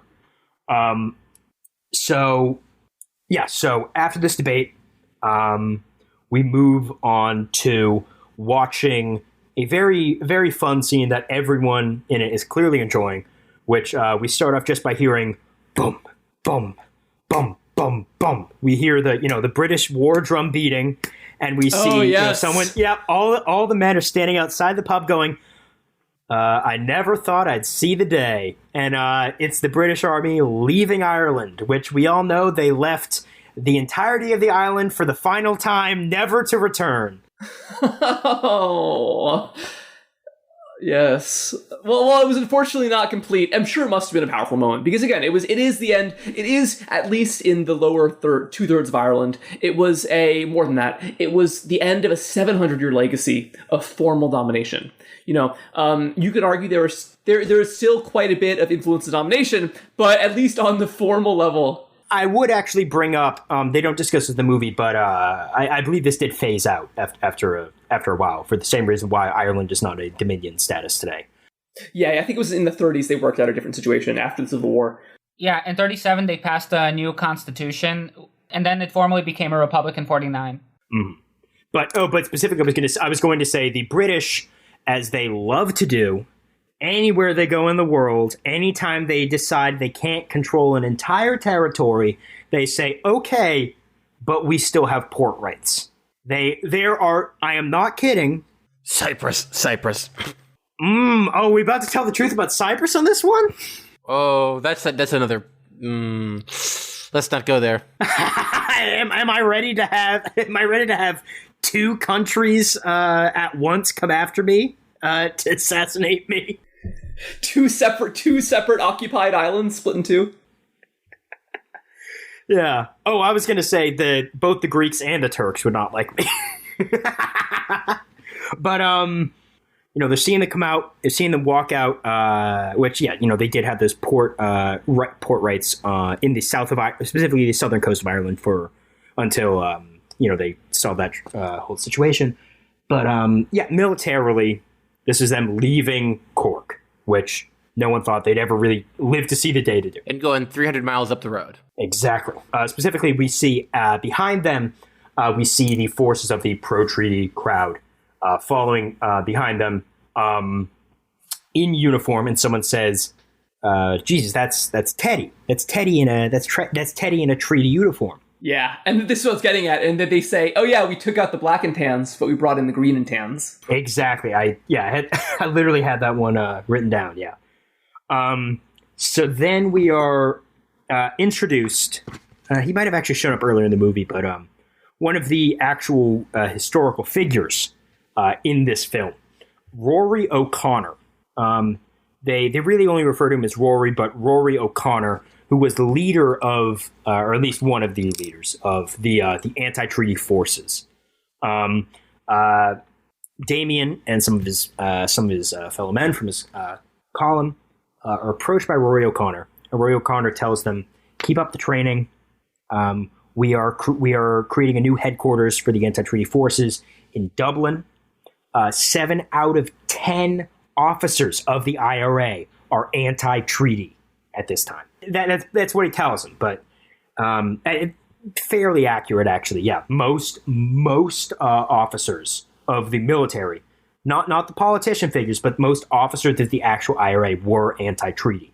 Right, and of course, but it went very high up because both Markovich and De Valera were anti-treaty, whereas Michael Collins was the leader of the pro-treaty side, of course.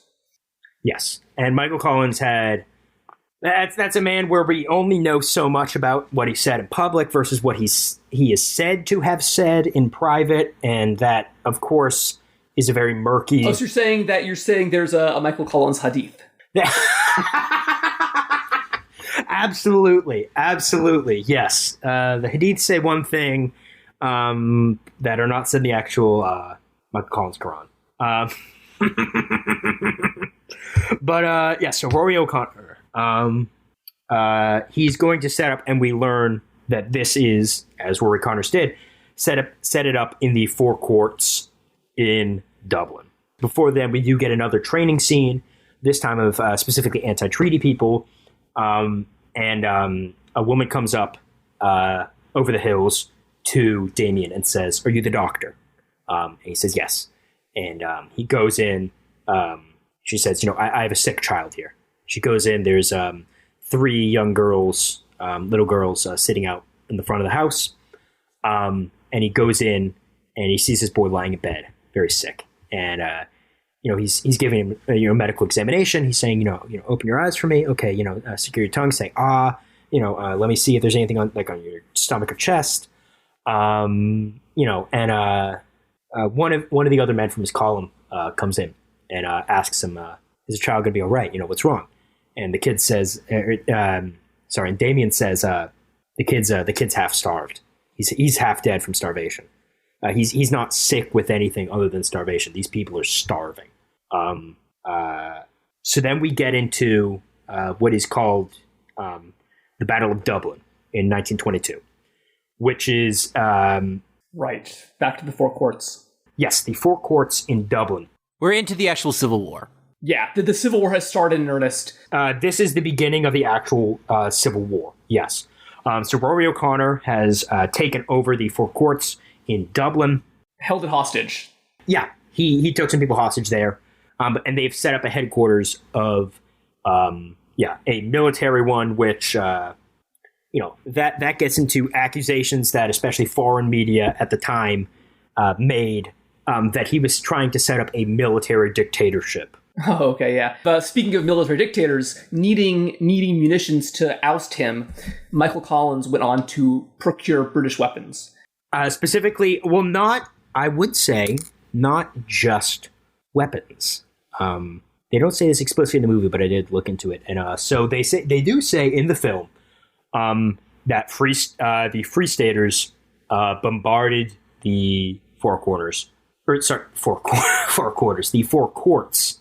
Yes, with 30-pounder artillery shells, which they had borrowed from the British military. What they didn't say was that they also received assistance in operating this artillery from members of the British military who were still in Dublin.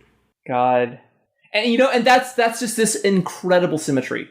The War of Independence begins arguably in 1916 with the bombardment of the post office, and then here, 6 years later, once again, the British are bombarding Irish nationalists, now holed up in the Four Courts. Yep, and now they're doing it with the assistance of other Irishmen. Now we're doing it with the assistance of other Irishmen. What did Connolly say? Britain will still rule you? Here we are. Here we fucking are. So Battle of Dublin. Next scene we have, after they learn about the Battle of Dublin. It's the church scene? Yes, it is the church scene.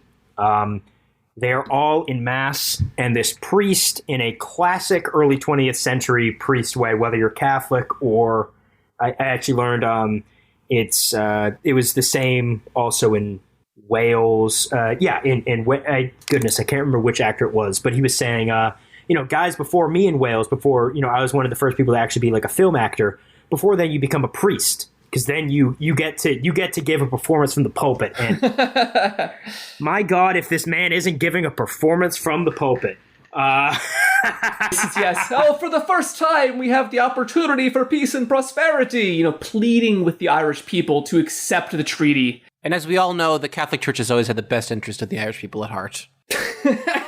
Doesn't he? Did I make this up? Doesn't he decry the anti-treaty crowd as Bolsheviks? He says that they're nationalized. He basically says they'll nationalize your toothbrush, essentially. Yeah, exactly. He says they're not content to just nationalize, your pension or your savings. Next, they'll be coming to nationalize the 12 apostles. And there's a small laugh from the people in the church, but obviously not everyone's laughing because half of them are anti-treaty people. Including Damien and Sinead. And Damien then stands up, and this becomes very dramatic. Yes, and the big shocker here is that the priest declares that that all of the bishops of Ireland have decided that any members of the anti-treaty movement will be excommunicated. Not excommunicated officially, but they will whatever sins they commit. Specifically, because this was a letter. They were denied sacraments, I believe. Yes, they were denied sacraments. Their sins the sins of particularly their involvement in the anti-treaty fight could not be absolved in confession. He said, in other words, excommunication, but it's not excommunication. Yeah. He says in other words, it was in effect excommunication. Yeah, and he stands up. He fights back against him, and as he's leaving, he says, once again, the Catholic Church, with honorable exception, sides with the rich. It's just an absolutely amazing scene, and when we will get on when we talk about the Free State post Civil War, about their relationship with the church in. And then as soon as they leave the church, Teddy pleads with his younger brother, telling him that this is a senseless fight. You're my brother. Think of our father. He wouldn't want us to be on two different sides of the conflict like this. And Damien rebukes him. Yeah, Damien rebukes him, says a quarter of our people are out of work. Specifically, the anti-treaty side, has been printing pamphlets talking about nationalizing, talking about labor rights, talking about creating a socialist republic. And Damien says, look at this shit. Do you think people are actually going to fucking, buy into this shit? What the fuck do you do? What the fuck do you think you're doing? And he says, fucking a quarter of people are out of work. I've seen women and children starving. And he says specifically, do you expect them to just go off to New York like before? He specifically brings up, like, what do you want them to do? Just fucking leave the country again? Do you want that to just keep happening? Yeah, and this is a country where the population had been dropping precipitously for the last 50 years. Yeah, Ireland's greatest export is its own people. It didn't start growing until the 1960s. It was stuck at 3 million for decades. Yeah, and now it's still at about 4 million, which is, I want to say, about the population it had before the famine. No, before the famine it was 9. They still haven't exceeded pre-famine level, the famine level. Yeah, it's. You are right. Yeah, they still have not exceeded. It is a horrific. Fuck the British. Sink the island. Absolutely. But Teddy's excuse is give the treaty a chance. See what we can do with the treaty. See what we can do with this new government. And Damien says, you have wrapped yourself in the Union Jack. In the butcher's apron. That's what it was. Yeah. And he specifically brings up a time in which their father had fired a guy who he was employing, and he says the two of them couldn't even look his son in the eye, just because of the shame of it. And just saying, like, listen, I'm fighting for something bigger. I'm fighting for something more. I am not letting this continue. We can't have our people continue to suffer. So then, So then there is officially a fight between the pro and anti-treaty sides. A truck of pro-treaty people are killed by anti-treaty people, and Teddy orders a reprisal against the anti-treaty side.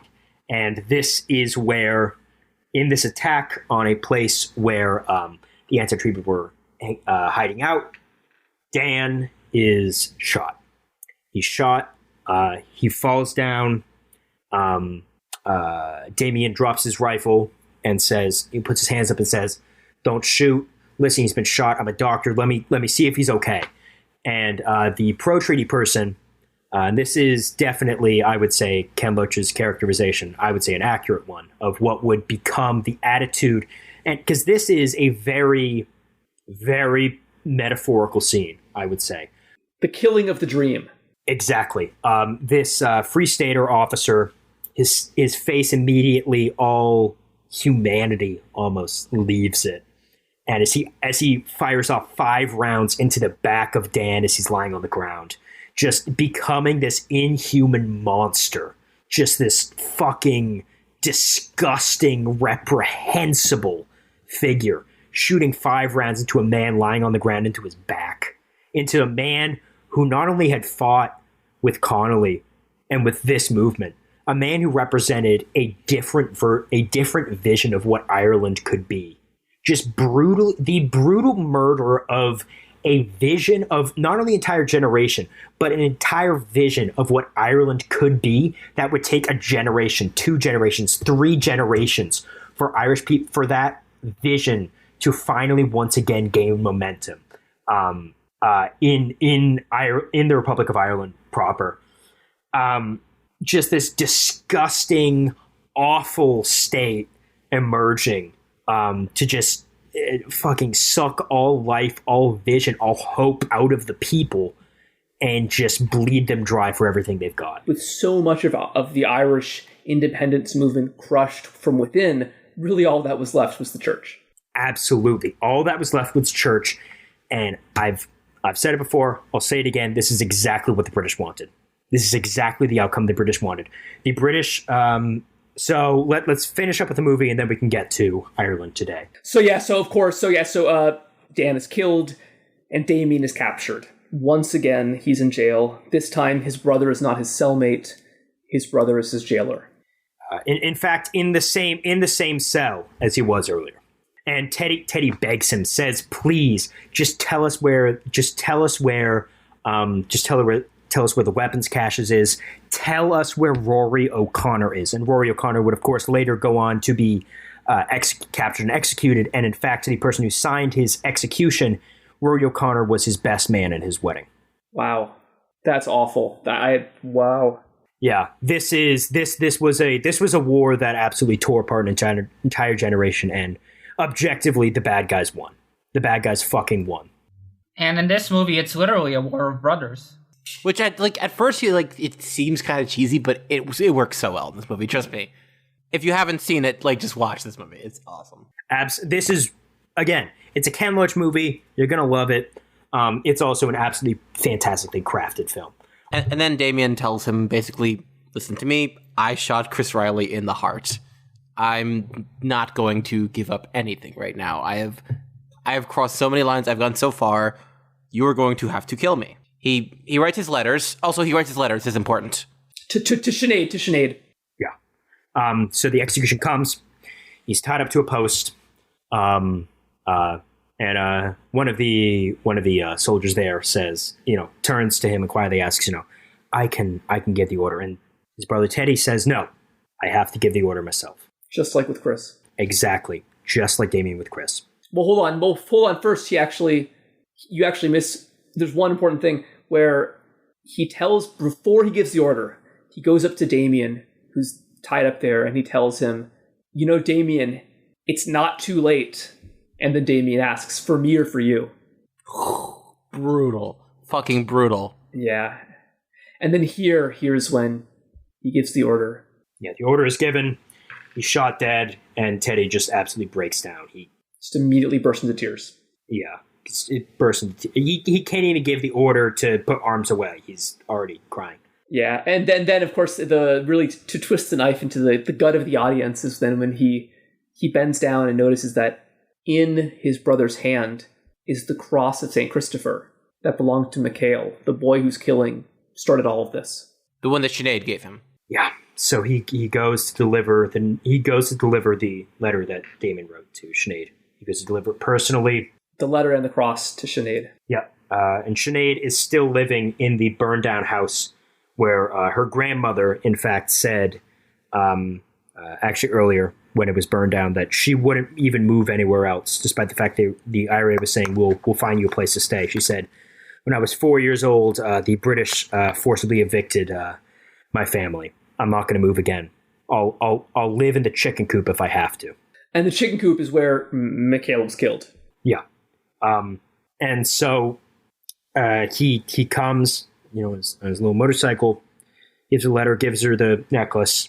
Yeah, in uniform, gives it to her personally. She reads, and he's just so sheepish, he can't even look at her. She reads it, just completely fucking loses it, starts hitting him, telling him to get the fuck out, that she never wants to see him again, which is the same thing that the mother of Chris said actually to Damien earlier, when Damien showed her Chris's grave. She said, after she made him walk with her 6 hours to see the grave. Yeah, 6 hours to see the grave. She said, I never want to see your face again. And here, Sinead says the same thing to Teddy. And he rides off, and this is the end of the film as Oro Shiravaha Walya plays. And that is the film. And it's incredible. It's fucking amazing. It's absolutely incredible. So we want to talk about Ireland after the Civil War. Yes, let's talk about the priestly state. So quickly to just characterize the two states that emerged.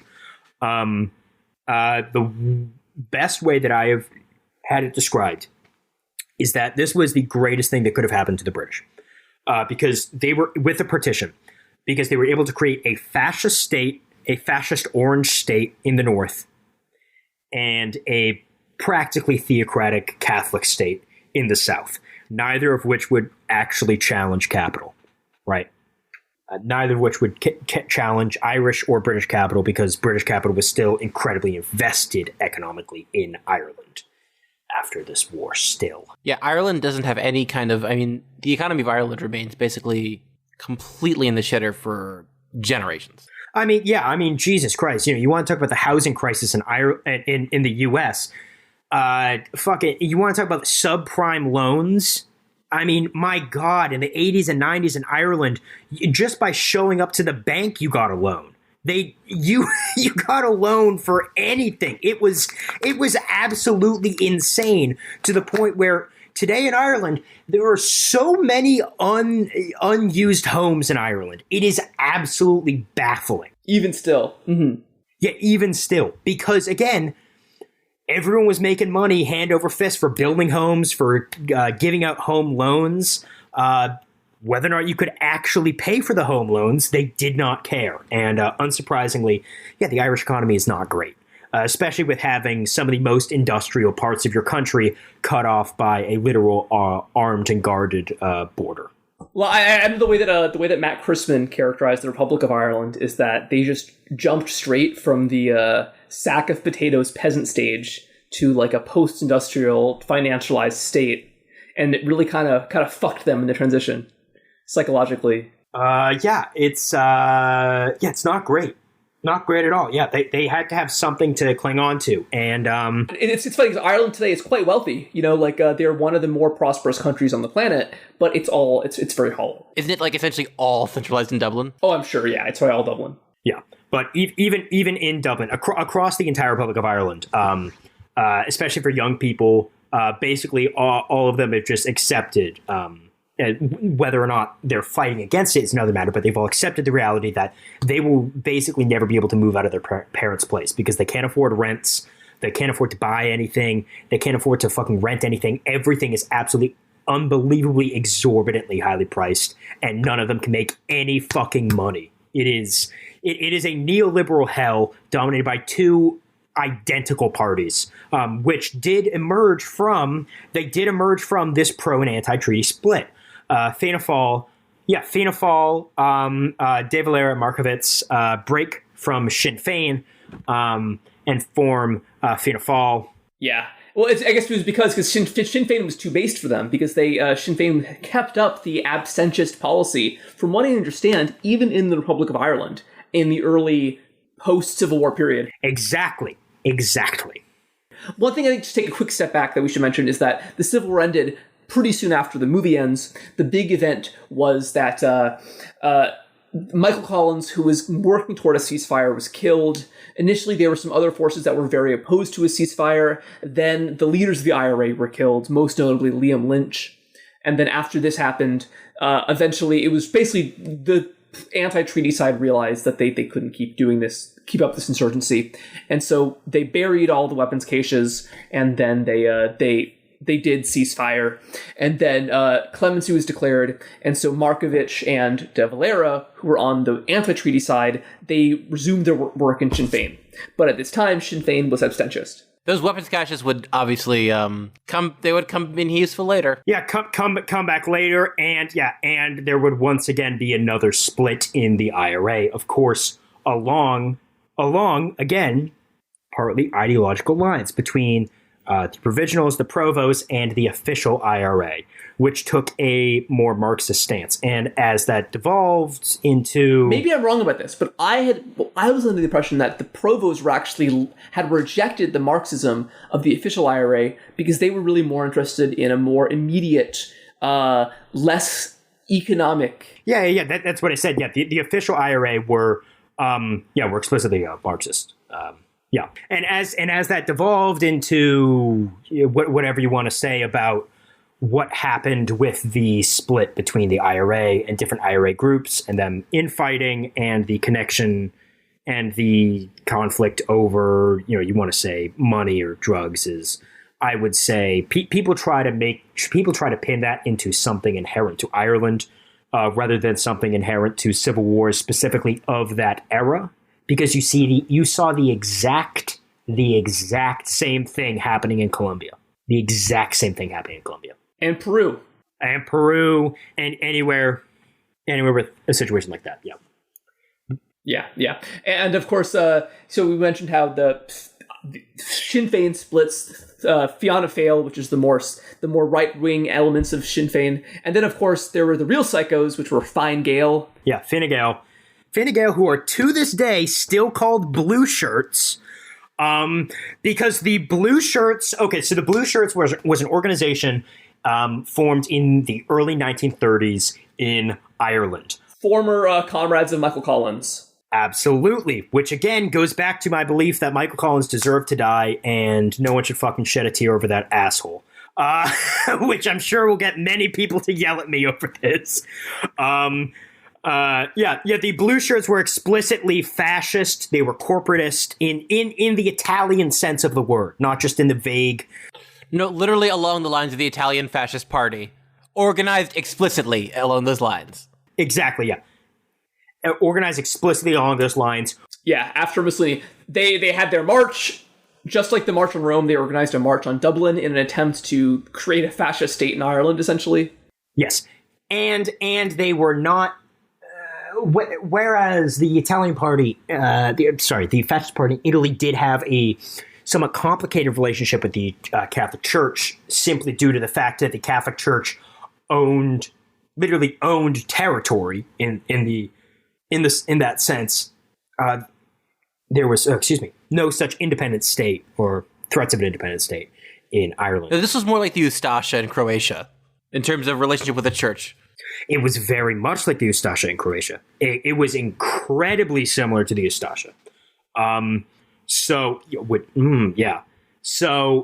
and again, the Catholic Church in Ireland is essentially held until fairly recently incredible power in the Irish legislature, in Irish courts, in lawmaking in general, in government in general. It was when people bring up a theocratic nature of the Free State in Ireland, they are not.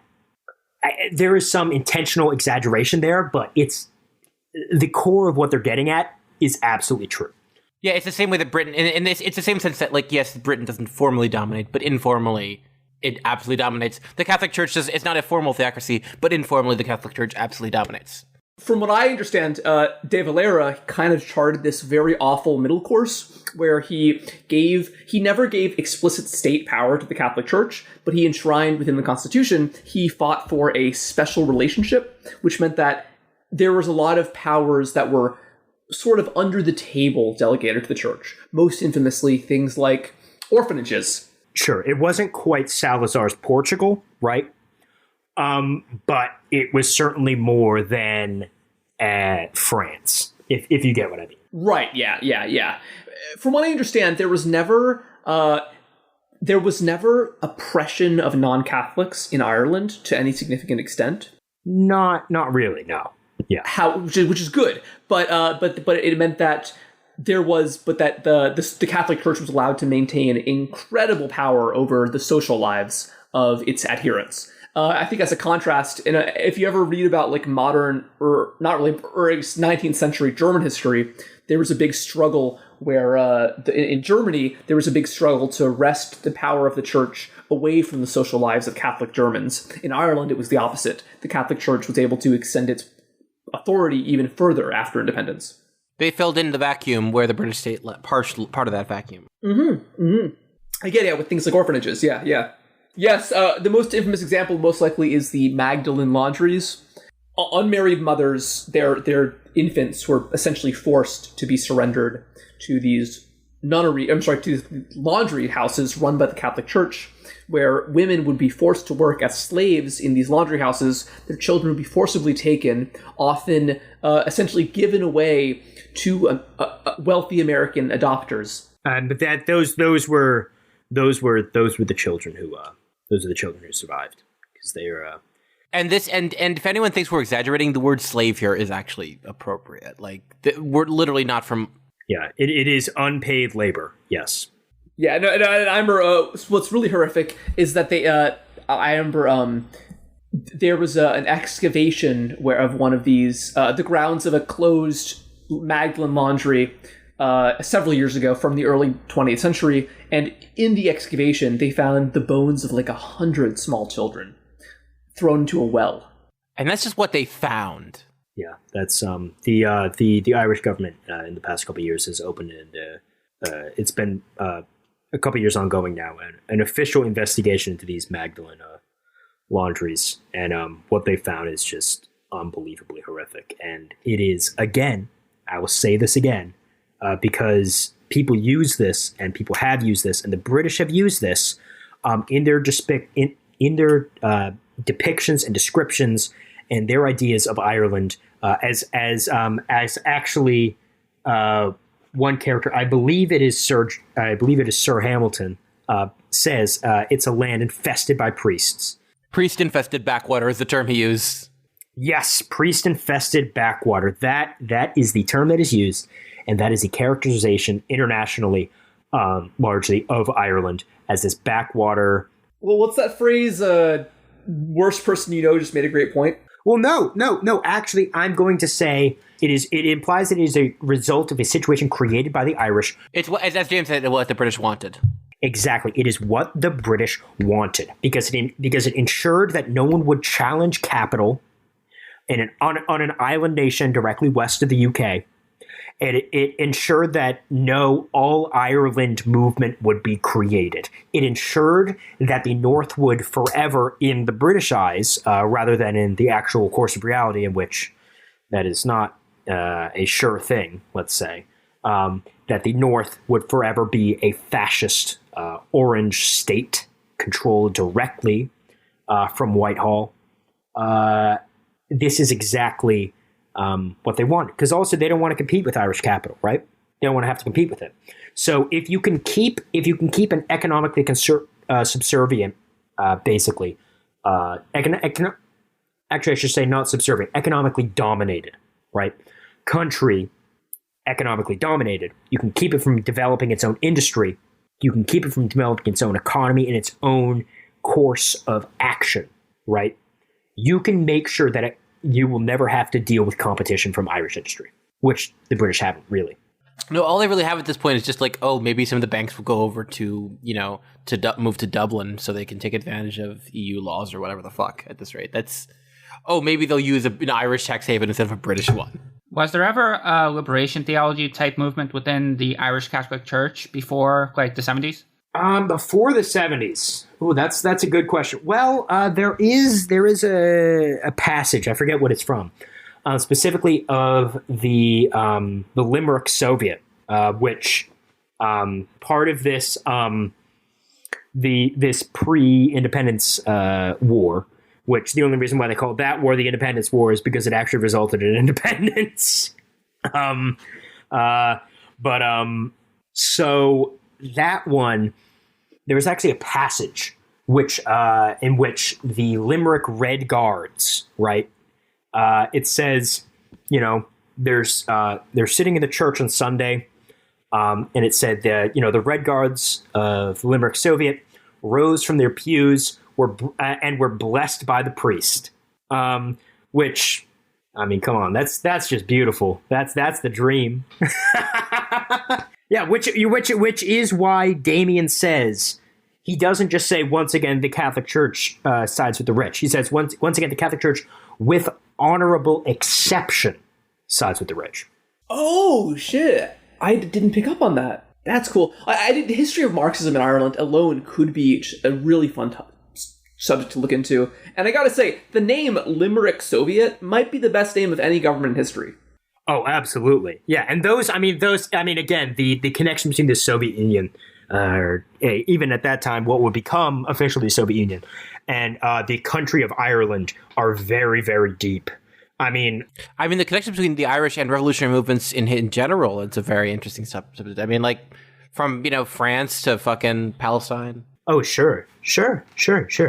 Oh, God, yeah, absolutely. But, even just the connection between Lenin as a person in Ireland. I mean, the person, his English instructor was Irish. Like, when The Guardian interviewed him, he spoke with an Irish accent. And, of course, all the potatoes and hard drinking.